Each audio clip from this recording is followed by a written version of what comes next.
Thank you all for joining me today, regents of the 4 districts of our great empire. Let's all give ourselves a big pat on the back for not getting involved in the Amazonian wars, am I right? I mean, the last thing we all want are a bunch of caiman and raptors rampaging our great mountains. That being said, now that the Amazonian wars have been concluded, I have been doing some communication with the leader of the raptors, Monty the Harpy Eagle. I know, regents, this is a matter to have been discussed with the entirety of the empire, henceforth why I have brought you all here today. The raptors may be big and strong and scary, but they are not the smartest tools in the shed.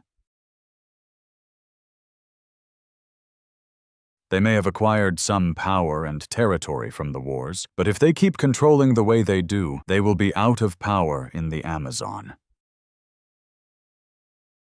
They simply cannot control their land. Therefore, I made an offer with Monty the Harpy Eagle to humbly, of course, take part in control of some of their land in the Amazon. Right on the cusp of the Pantanal wetlands where it meets the Amazon, I have bought the territory of Waterlily Port.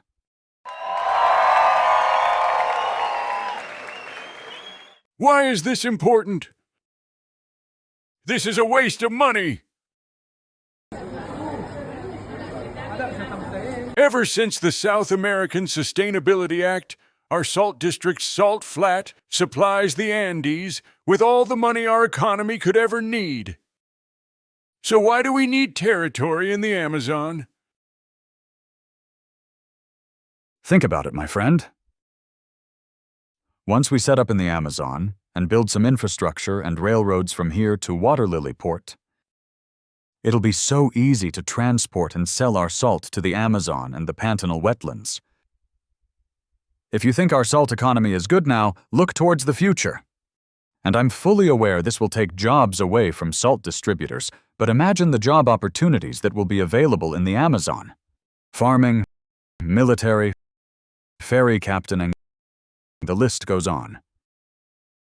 Those are good points, Emperor Rio. Excuse me, Sir Rio. How does this benefit us in the Desert District? I mean, we're on the opposite side of the empire as the Amazon. That leads to the second reason I have brought you all here today. The railroad I previously proposed from the Salt District to Waterlily Port, I want to span over the entire empire to the Desert District as well. What I am proposing is the first Trans-Andes Amazon Railroad. This railroad will unify the empire, improve our salt economy with the Amazon, and yes, give the desert the same benefits as the other districts. So, are you with me, regents? Salt District? Yes. Desert District? Yes. Mountain District? Yes. Forest District? Yes. This is a big step for the Andean Empire, so let's make it count. 30 years ago today, before the Amazon split into the allegiances and groups present today, the Andean Empire and relevant leaders of the Amazonian area signed the South American Sustainability Act. This act was made to create a sustainable chain of food for all carnivores without threatening the rights of herbivores. The Amazon did this by requiring herbivores to sign their corpses upon natural death to their local food stations. The act also required a food station to be built every 10 miles on every main river for easy access.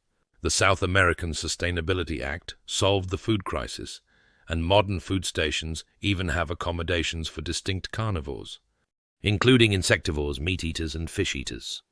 The act is also why the Andean Empire got as wealthy as it is, as we needed their salt from their salt flats in order to preserve the meat in transport to and in the food stations. Wow, this will be perfect for this week's article. Thank you, historian Gary Greenscale. It's my pleasure.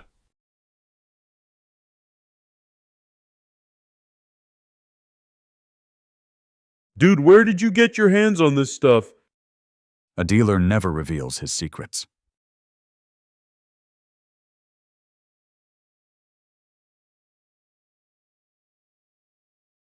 Are you sure that was a pretty big dosage?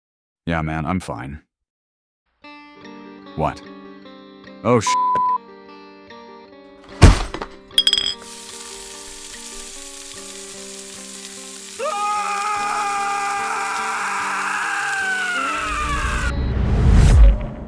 Seriously? Again? This is now the second time this month that the dart frog serum has gotten out. Need I remind you that we are in the middle of a turf war with the Jaguar Allegiance, and the dart frog serum is one of the best weapons we have against them? Well, to be frank, Sir Roberto, we are winning this turf war. No. You don't know when you are winning a war until the war is over. And I want no more of the poison dart frog serum getting out. I think it's time we call in reinforcements from Monty and the Raptor Allegiance.